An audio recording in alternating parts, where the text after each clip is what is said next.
would open up at 2 o'clock. 12 and younger are received. Elders, and older officers, 3, we're going to focus on special education. Yes. Pipeline. I want to teach the parents how to protect their children, especially their boys, against the school-to-prison pipeline. Too many of our children are being diagnosed with learning disabilities, ADHD, retardation, language that they don't even have. Yes. We want to talk about the drugs, Ritalin, the Adderall, the Concerta, the Cyclin, all the different dangerous psychiatric medications that they're giving to black boys. So it's going down Saturday, May 14th, to Chicago CDC 47 George Ave. 2. Folks have any questions, they can call Dr. Umar Memphis at gmail.com.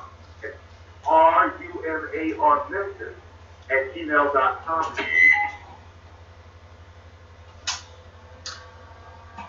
Okay, you cut him down a little bit, Alex. Cut him back up in my earphone. Dr. Johnson, we've seen your own colors, 1, 2, and 3. And those things you just mentioned are some things that we've been talking about right here in Memphis on the Love Power Show. And we raised the question, tell us about the relevancy and irrelevancy of public education. What things should be taken out and what curriculum should be put in, I may add.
Yes, absolutely.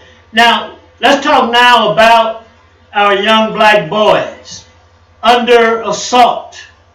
War being waged against our black boys since the early 1700s, and the so-called lynch squad mob at that time, and we see right here in Memphis 30 to 35 young African American boys being murdered, and that's something that we've talked about on many occasions on this particular show here. And can I add one more question to it, and you just take both of them? And that is, we've been talking about young black boys and lead, and I think you just mentioned that. The lead in the water pipeline lines and all of the various detrimental aspects that's trying to take our young African American boys out. Go ahead, Dr. Johnson.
Yes, a couple more questions, Dr. Umar, and the panel may have a comment or a question. Yes, sir, we thank you. From Jawanza Kun Jufu on the conspiracy in his work to destroy young black boys, to Michelle Alexander's work and your work, is it possible for us to put together a comprehensive piece of curriculum that we can educate our people around that equation, for lack of a better way to put it?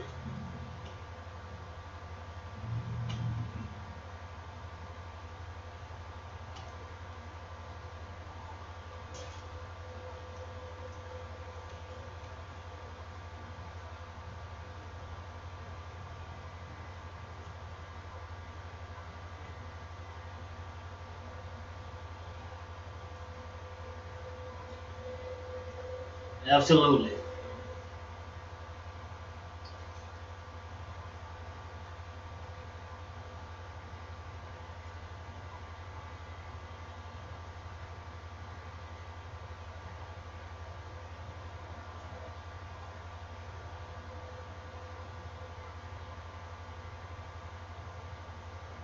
Yes, sir.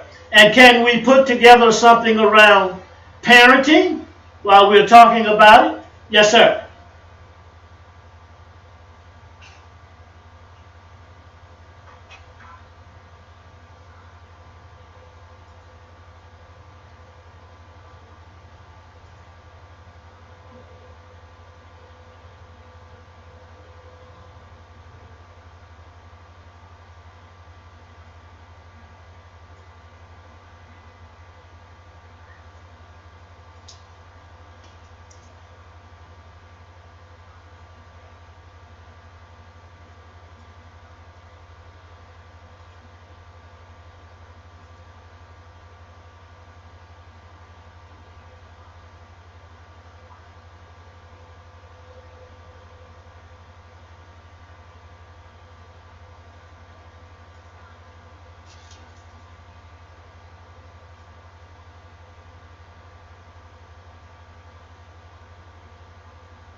Absolutely. And I've seen you at the University of Memphis, which I frequent that area often.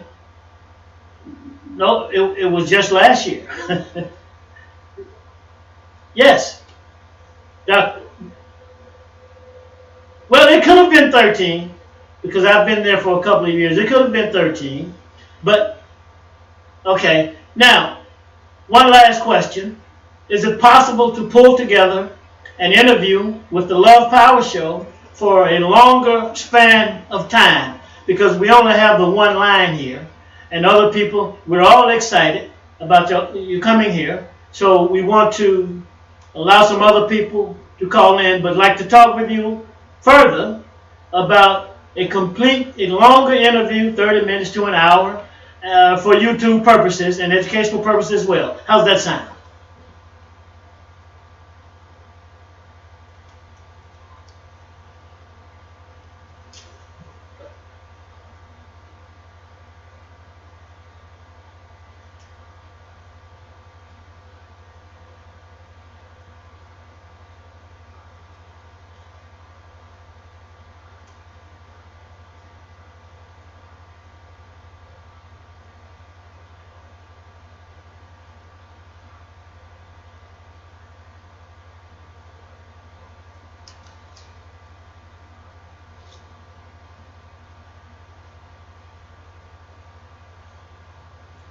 I will do that. And we look forward to, right here at the Love Power Show, working with you, Dr. Umar Johnson. And I will contact you as soon as I can about getting together with you for that interview. And we thank you for your call. Peace and love. Anytime. Thank you. All right.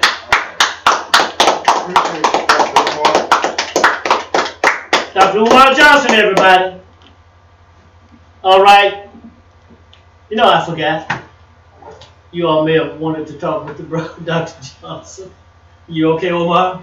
Oh, yeah. Jeffrey? Oh, yeah. All right. Talut? Yeah. Okay. Omar, the number to call, everybody, 901-327-2500. Grab a line. Al, Kazi, Doc, CB, all of our good friends of the Love Power Show. right here today. Omar, do you have any announcements, advertisements, disclaimers? We thank you for listening, and we do ask you to bring everybody in your house close to the radio. And this time I want you to stay with the radio. Do not go and take the blue pill and go back to sleep. Everybody should listen to the radio today. We got a very, very constructive radio show. It may wake you up, and you may not want to go back to sleep after this radio show is over. But we'd like to say too that the views and opinions expressed on this radio show are not necessarily the views and opinions of this radio station, nor of our advertisers. With that being said, let's get started. All right, and the number to call, 901-327-2500. The topic today, education for African Americans and the killing of young African Americans by the police. Jeffrey, I want to go to you first. What did you think of the interview with Dr. Umar Johnson? He spoke about some very relevant and critical topics. Is that right? Absolutely. We want to thank Dr. Umar Johnson for calling in. And one thing that I want to thank the brother for is his efforts to organize solutions for the problem that he sees at hand. That was a national, what was it? I got the initials here, National NIBPA. There's a National Independent Black Parents Association. I think that's a very good organizing tool for the community and a way parents can get involved with the education system of the youth. And today we're talking about two critical things: education, organizing, and solution. And you expanded and highlighted that critical point. Talut El-Amin. Yes. The interview. Points. Well, what the brother stated was quite accurate. I don't think we can add anything to it. He's a productive man.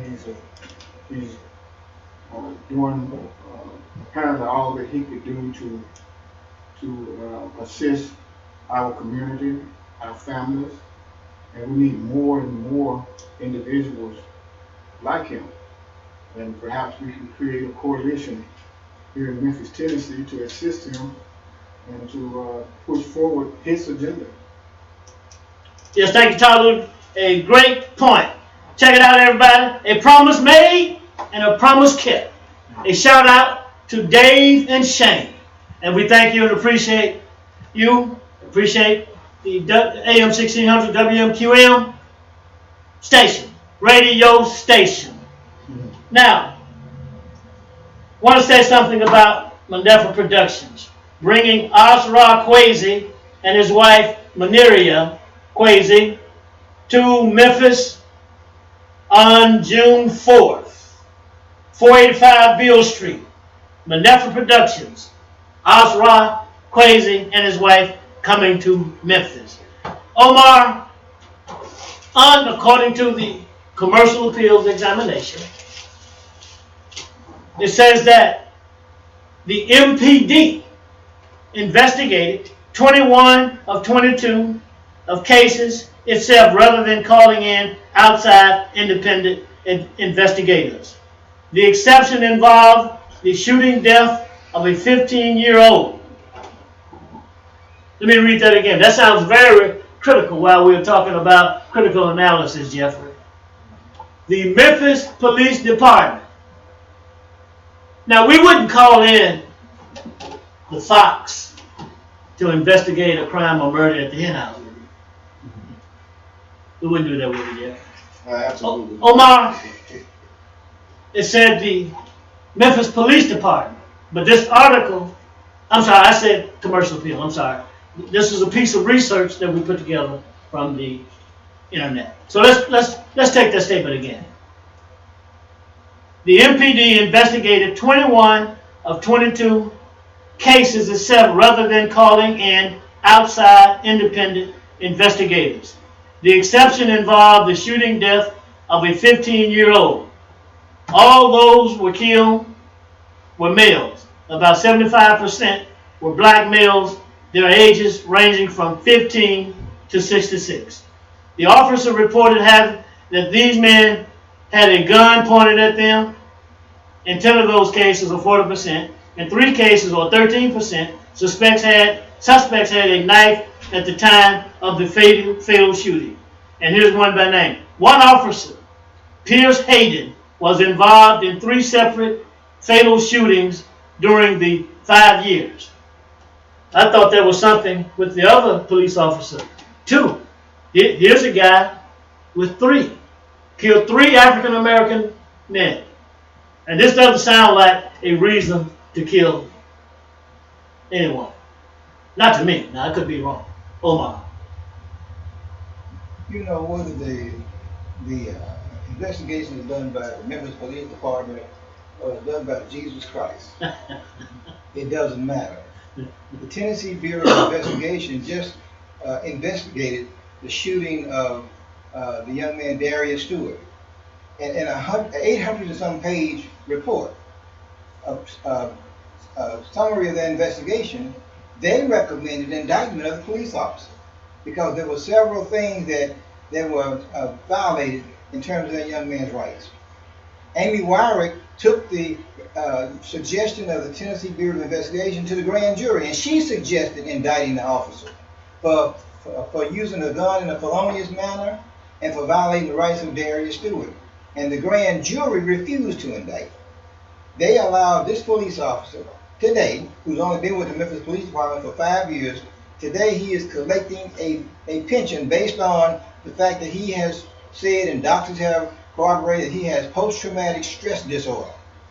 Mm-hmm. And so now he's getting $1,034 twice a month after he's killed a young man whose rights have been violated.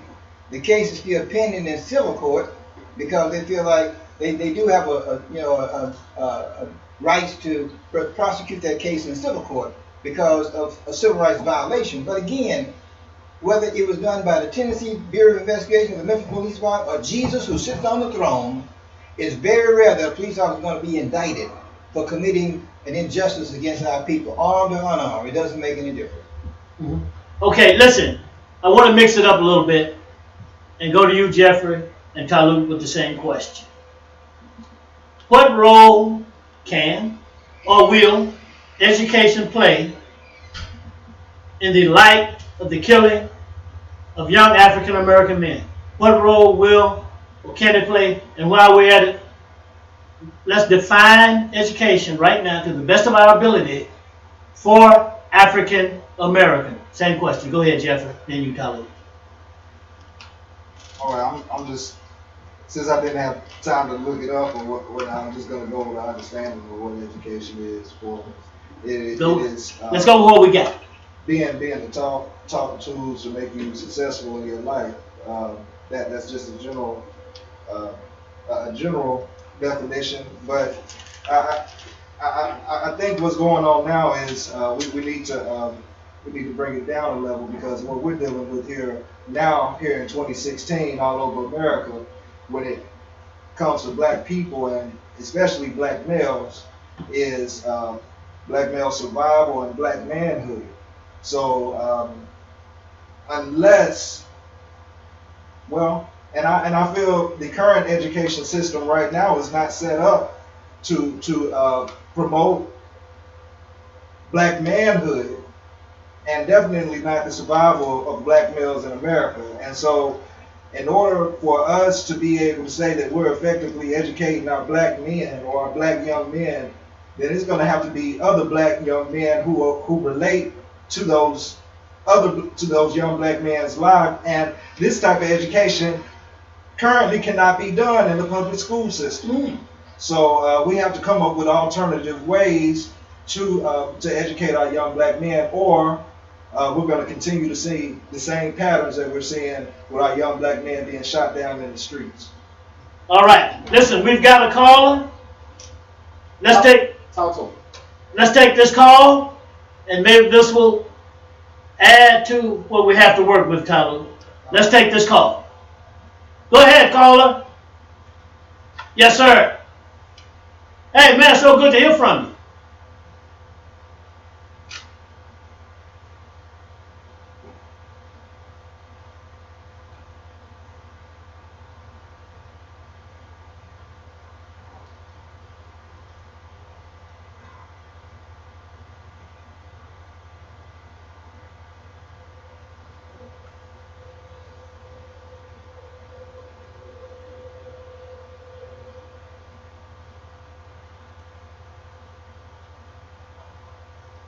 Mm-hmm.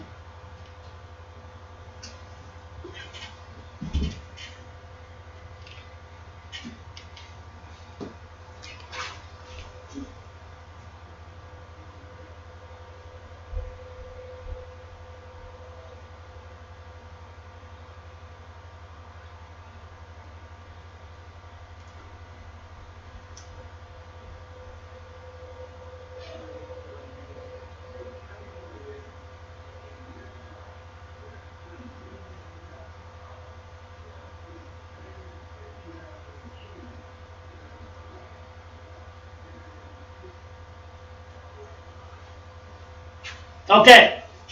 Real simply, he says, Brother Talut, Yes. take off on it. Well, I really don't have much confidence in the education system, especially state education. You know, as a realist, I just want to ask everybody, show me the proof that education works for black people.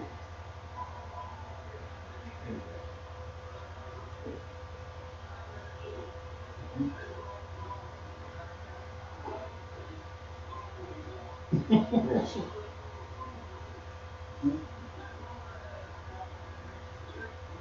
Yes. Yes. Yes.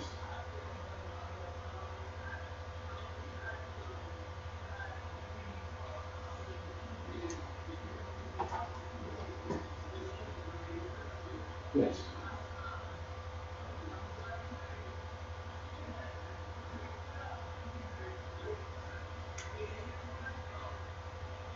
Yes. All right. Great.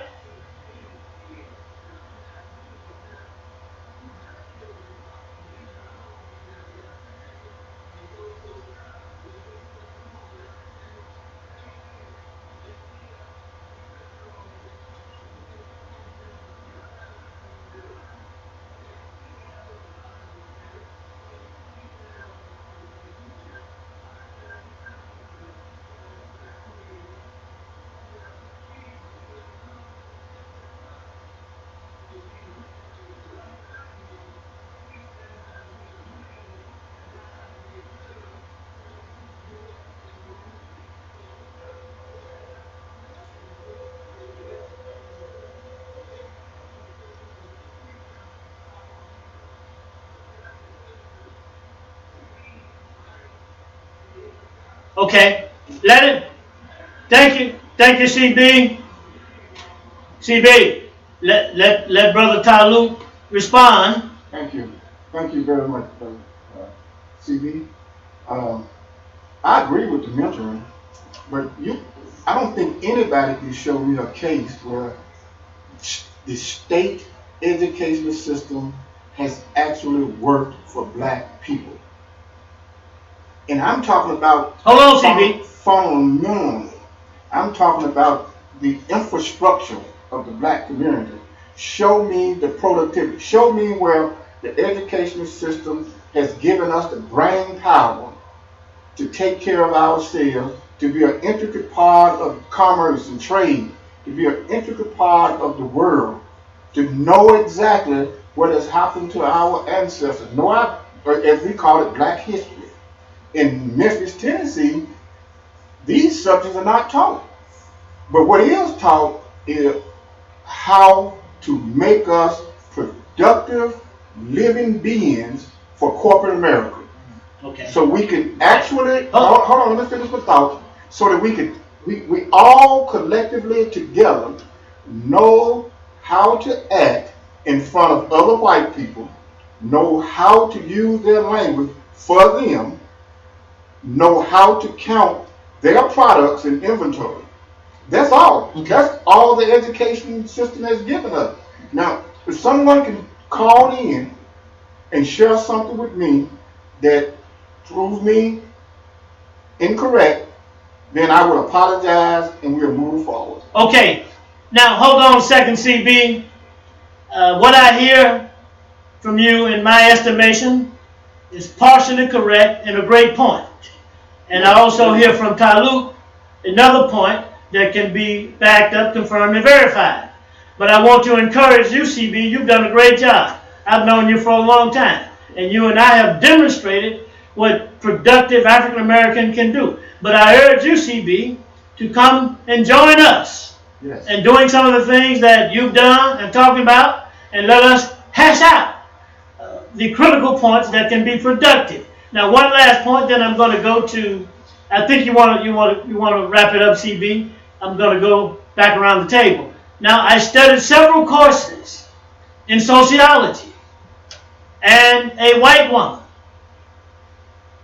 Kendra Murphy, and the book that we studied from, Jeffrey, was called Ethnic Minorities. And I won't get into all of the details now, but she, out of her mouth, said, is in concurrence with Talut, that the public school system was designed to make slaves out of everybody, including the Native American, by which they changed their clothes, their coats, cut their hair before they put them onto the Trail of Tears. Wrap it up, CB, as quickly as you can, and we're going to go back around the table. Come on, CB.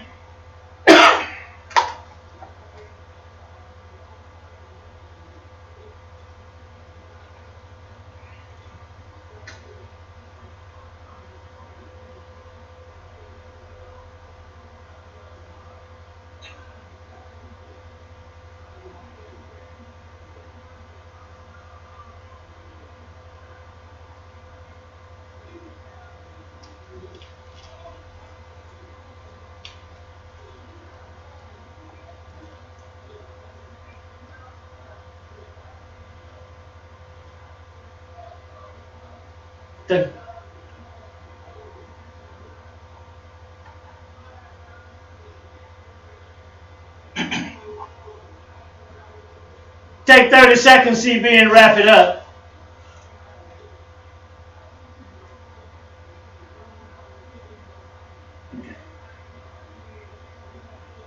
Take 30 seconds, Brother CB, and wrap it up. We appreciate your call.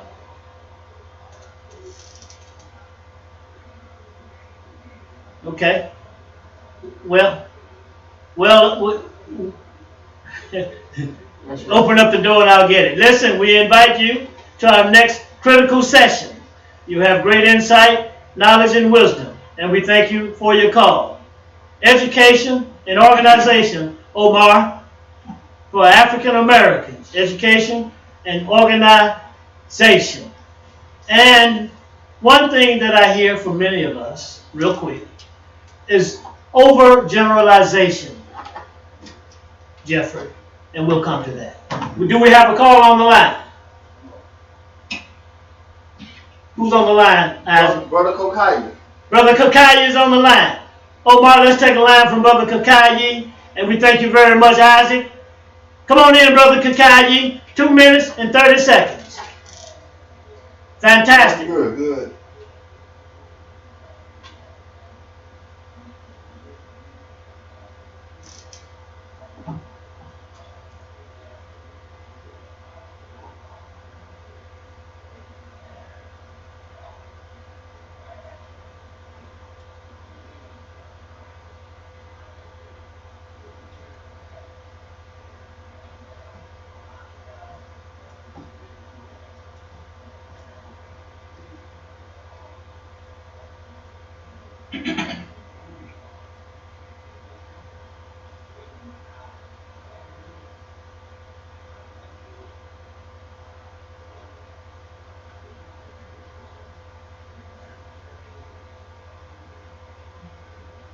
Mm.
Okay.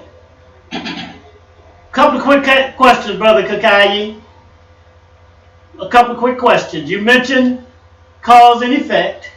You also mentioned the problem starts out simple and becomes complicated over time. Now, why does it become complicated over time? What is the missing link that causes let's specifically African Americans and problems that we face. What is it why do these problems become more and more complicated over time out of simplicity? Take 60 seconds if you can.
All right.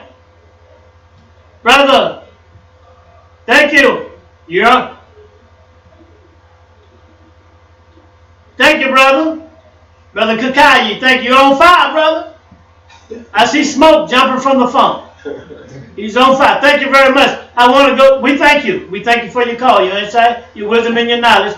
Omar, I'm glad you brought up the invention thing again, because I wanted to bring that up again myself. Inventions, as I look around, and that's something Talut brought up, I do see need for many creations and many inventions.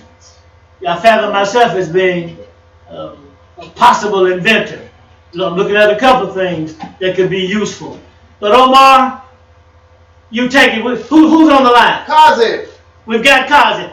Go ahead, Kazi. We love our callers. And then we'll come back to Omar. Take 2 minutes and 30 seconds, Kazi. And we'll come back to Brother Omar. All right.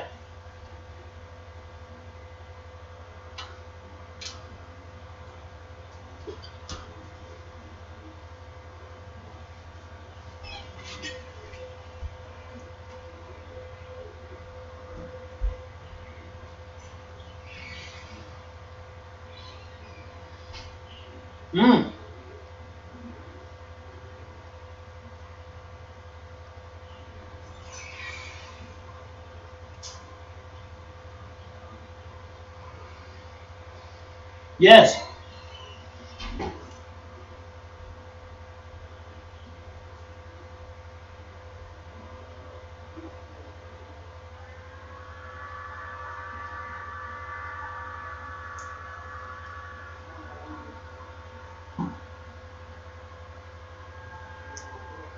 Speak up a little louder, Kazi. A little louder.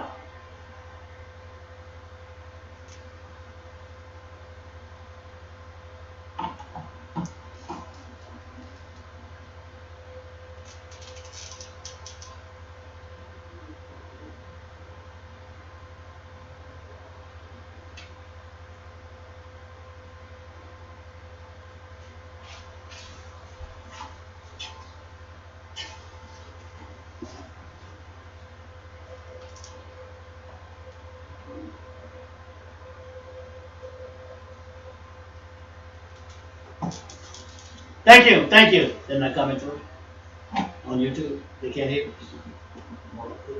He said they can't hear us. I don't know what to do about that. But real quick, Jeffrey, go ahead. But you didn't have a point. Talut. I think Omar Was it Omar? Yeah. It was Omar. It was on Omar. Because I think there were about 3 points that we wanted you to cover, Omar. Oh,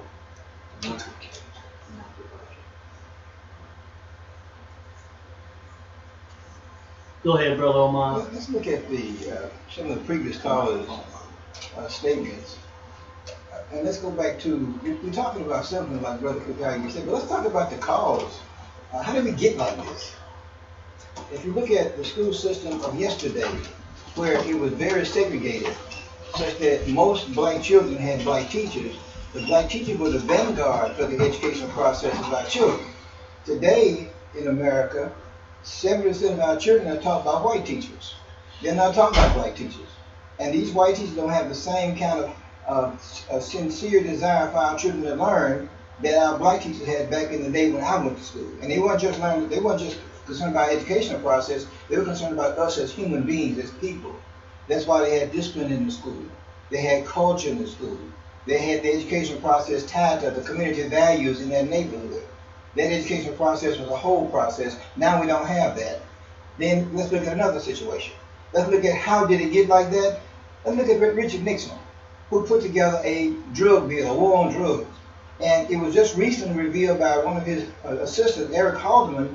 He said that Richard Nixon said that we putting together this crime bill against making a war on drugs. And he said the real target is not the drugs, but it's the white people who are hippies and also black folk who are out in the drug world too. We're trying to destroy both those groups.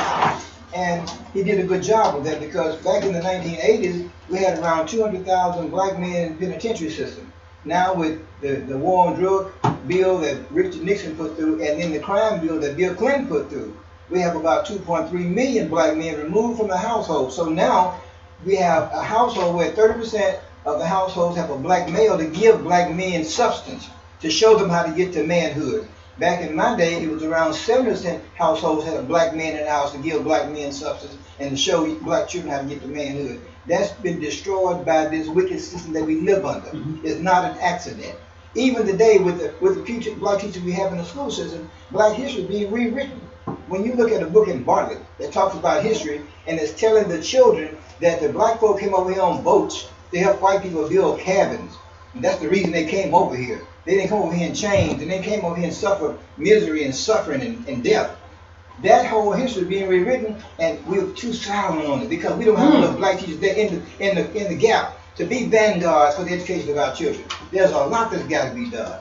The economic process has been destroyed, and you think about it. The prison system works for white people because there are not enough jobs for white people. So if you put black people in prison, it frees up opportunities for white people to get jobs. So it's really a system that works to keep us in check and actually to destroy it. What Dr. Umar Johnson said, the Ministry of Education, special education, all these things are designed to destroy black children, especially black males, so that they are neutralized completely or dead at the end of the process. Okay. And as African Americans, let's do what we have to do. If it means fight, let's fight. Now, you covered a couple of important points. One, that I studied with Dr. Wanda Rushing, a white woman, at the University of Memphis, with those things you just pointed out. We tracked that all the way up to current 213 recently. So these things are documented, verified, and even by some white folks themselves. Absolutely. So we hear groundwork is necessary. I like groundwork. I was talking to a young man in Chicago, real quick, and the conversation, he said, it's time for some groundwork.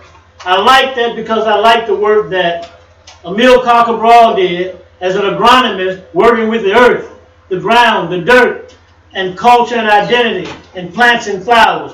Groundwork. Take it, Jeffrey. Any way you want. Yeah, we love our callers. Who is it? Go ahead, call your name. Take 2 minutes and 30 seconds. Yeah. Are you there? Yes, sir, we're here. Okay. A comment is, you never see, What's your name again, brother? you never see, What's your name, sir? you know me. CT, man. Hey, Omar, go ahead, man. Okay, my comment is this. You never see white cops shoot down white people and you never see black cops shoot white folks. So I'm going along with Talut about having basic black police in the neighborhood, and along with me and some other brothers, you know, to patrol our own neighborhood. I mean, it's a two-way thing. You know, or even have a hostage crisis. They'll wait all day for a white boy to come down. You know what I'm saying? They'll wait all day for some music and have all this folks there. I want to see what you're coming in and see if you think I'm right or wrong. I'm going to hang up. All right, well, we thank you for your call. We also thank him for his commitment to do groundwork and to patrol our own communities, African Americans. Did you hear him? He said, including himself. Now, that's a commitment. That is a statement of courage. Jeffrey, I want to go to you. Absolutely, that groundwork is essential, and when I think of the idea of us starting back on that groundwork, it's we've talked about this idea of debriefing quite a bit on this show, but not only debriefing, the debriefing process is pretty much awakening the people, letting them know that they've been took in so many words, but to go a step further with that groundwork. Once we realize that, well, I've realized, or it is my understanding or my belief that, we're going to have to come up with our own definitions and our own rules, because when we look at education, the topic today, like we've been discussing, if we continue to allow the public school system to educate our youth, then we're going to perpetuate the same cycle that we're in, and we're not going to have anything that's going to change. And so we need to be listening to brothers like Dr. Umar Johnson, who have an alternative plan. He's doing the groundwork because he's coming up with the ideas. He's coming up with the structure for the program for our youth. And we want to thank brothers and sisters out there who work to define and create organizations for the betterment of our people. Yes, we applaud Brother Umar Johnson, and as you just pointed out, and others who are doing the necessary work that we need done. We applaud them. Let's give everybody a big round of applause, including ourselves right here on the Love Prophecy. All right, now here's one piece right here. Anybody can take this piece. I want to say that Patricia Lee has joined us. Hi. And we thank you for joining us. Thank you. Yes, we do. Now look, Omar, Talut, and everybody. It says at least 3 police officers were injured during fatal incidents. One by friendly fire. Over a third of those killed were unarmed. We're talking about African American men. And in 2 other cases, officers said they saw a gun, but none was recovered. At least 6 of those killed were mentally ill, African Americans. Omar, I see you can handle that, but let's keep going this way and come back to you. Don't lose that thought. Come on, Patricia Lee. Brother, I wish you would go on to Brother Omar Baruti, because when you talk about, for me personally, Yes. I don't see a need for us to keep reiterating what the news give us. We keep putting that energy back out there. I think we would do better if we told the people other options, things, good things, wholesome things that they can do instead of, like getting around their dinner table together instead of everybody in their own little spots in the house or something like that. Rather than to keep saying what the media gives us, some of us don't even watch the news anymore because it's all negativity for our people. Well, two things she said.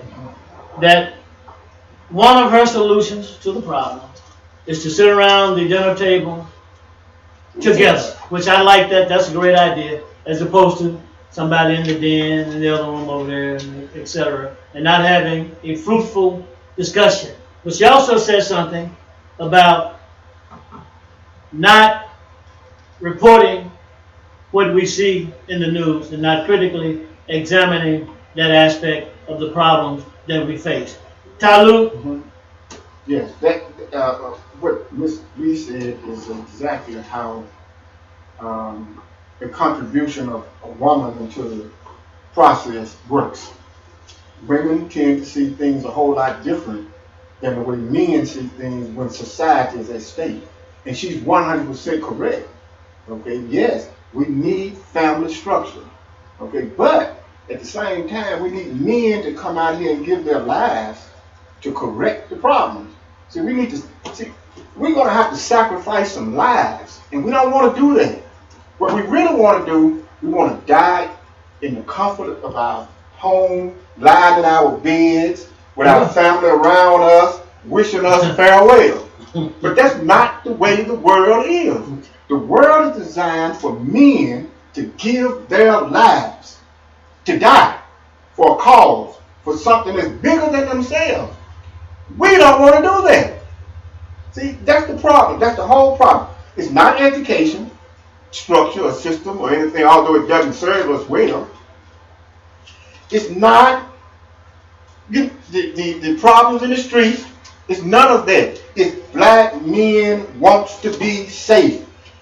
This is our mentality. Our mentality is like this as men. When the media say, or the police officers say, we're going to make your community safe, we personally think they're talking about us, men. They're going to make us safe. That's not the way it is. We have to be ready to shed our blood. We have to be ready to shed our treasure, our money out of our pockets, our resources, and our lives.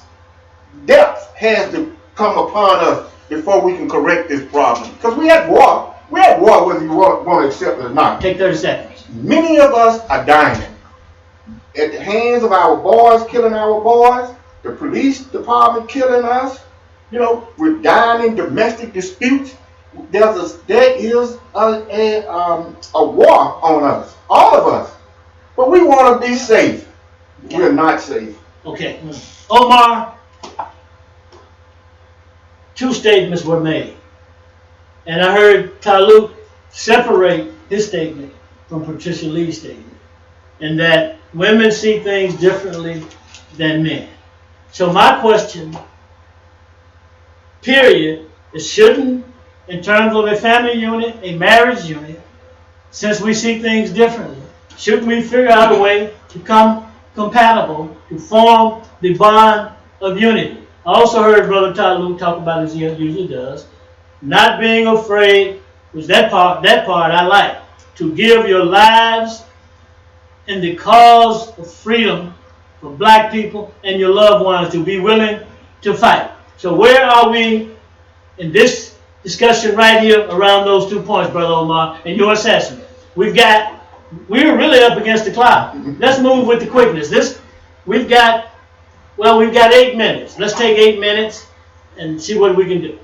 You know, in America, the media controls the thinking of the people, such that when you go to Great Britain, which has 70 million people, in the year 2013, only 3 bullets were fired by the police department in the whole country with 70 million people, and nobody was killed.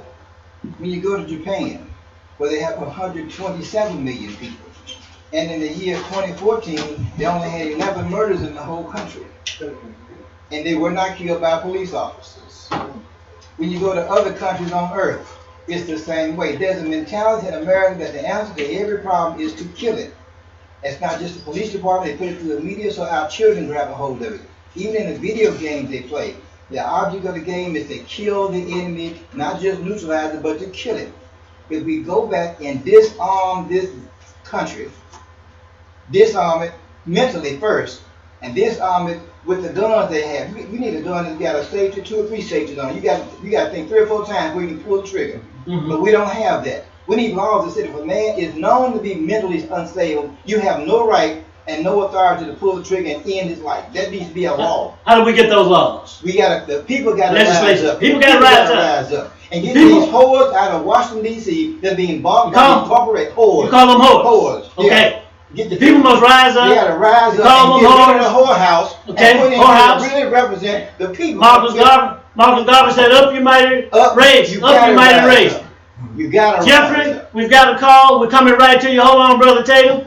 But you said something last week when I talked about the troubling of looking at all of this mass murder, that is changing, and that young African Americans are fighting back. Here, now, what did this tell you right here? At least 3 police officers were injured during fatal incidents, one by friendly fire. That tells me, and I'm not trying to edge on anybody on what to say because I said it, That tells me that a fight took place.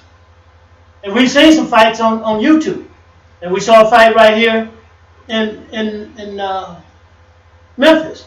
Or we saw of it or heard of it or whatever. But let me say something about this.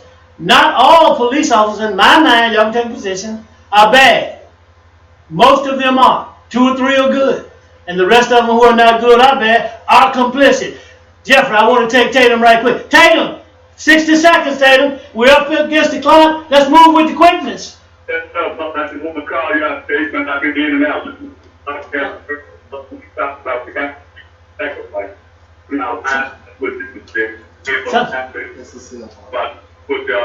Thank you, brother. All right, thank you, Brother Tatum, for calling in.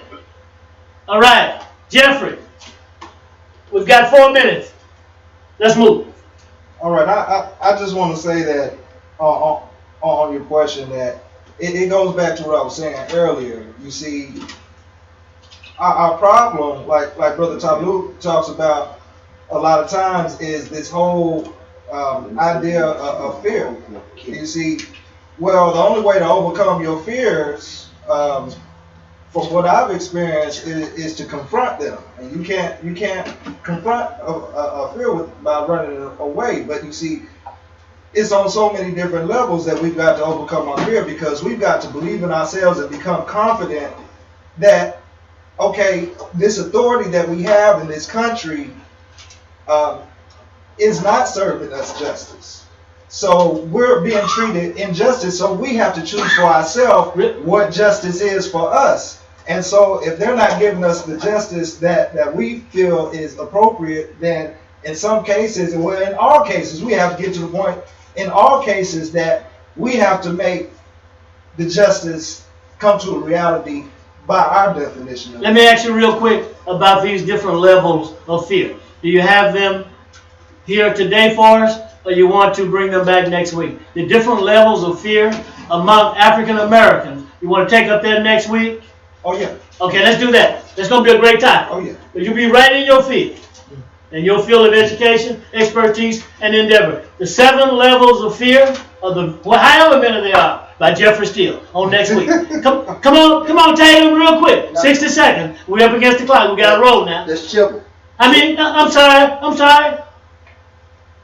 Go ahead. Brother Cat Kibble, come on in. How you doing? Fantastic. What I want to say is, man, next week, we plan to have a plan of action that we can present to the people.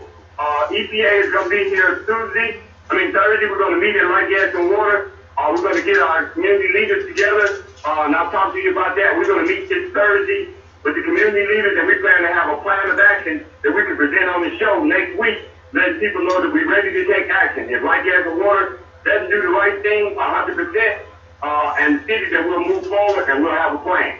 All right.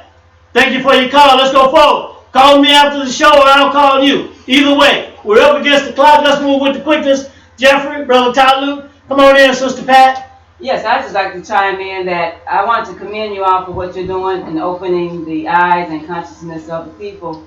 But at the same time, I would like to reiterate again, it's time for doing. The time is now to do. And I think where we are, and as a group of men, that we should be doing things in the community. The people are not coming to us. And so we have to set the examples. And by setting the examples, maybe you ought to have a love power outing. Yes. In a park. T.O. Fuller would be a great one. All right. To ask the public to come out so that they can see what you look like. The children can see what you look like. Absolutely. So let's have. No, go keep talking. Yeah. I'm excited too. Those type of things. Yes. We got to show by doing. Well, let me ask you this: on this love power outing, can we also have a powwow? Let's do it. A powwow. Let's do it. Talut, final thoughts. Can we get final thoughts, Isaac? Final thoughts. Go ahead. All right, got it. I would like to ask the audience and everybody to check in on commissionagainstsenselesskilling.com. It's a great product. Have lots of tools there that could help all of us. And that's Commission Against Senseless Killings. That's killings with an S. So check it out and give us some feedback. Okay, go live now to see us live. HTTPS:// EA LTESLAL large LOSU. I hope I got that right. Hope I got that right. And join us next week. What about you, Omar? Did you get a final thought?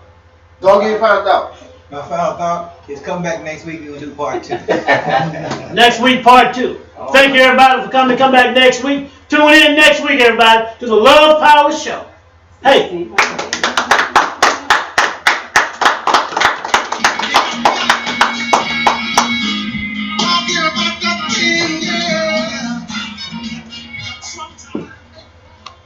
Huh.